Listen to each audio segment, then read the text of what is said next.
Vaccino e psicosi. Dopo la morte di un uomo di Portogruaro all'ospedale di Latisana dopo aver fatto il vaccino, salgono a 3 i casi in Veneto dopo i 2 padovani. Intanto tra la gente scatta l'allarme e soprattutto il timore che vaccinarsi possa fare male.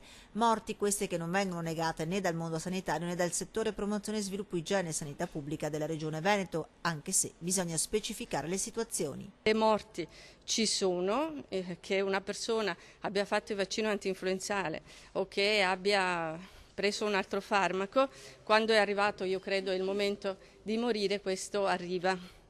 Soprattutto, come in questi casi, quando sono soggetti anziani e affetti da altre patologie. Il vaccino, spiegano, è sicuro, anche il Fluada è da anni che ormai è sempre lo stesso, al momento l'unica correlazione che si può fare, dicono, fra le morti e la vaccinazione è temporale. Perché un farmaco o un vaccino possa essere correlato da un punto di vista causale, questa relazione di causa deve essere dimostrata e naturalmente al momento non lo è.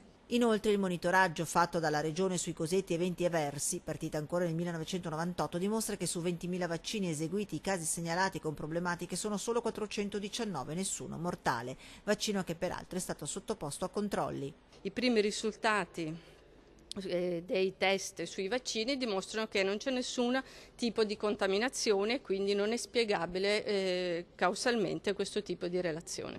Insomma, il fatto che siamo in inverno, l'aumento della presenza nell'aria di virus che causano problemi respiratori, la concomitanza alla campagna delle vaccinazioni sarebbe l'unico legame tra morti e vaccino stesso. Il rischio ora però è che la gente non si vaccini. Noi temiamo che questo tipo di allarme mediatico, secondo noi poco giustificato proprio perché non ha questi elementi, possa portare le persone a sottovalutare il rischio della malattia.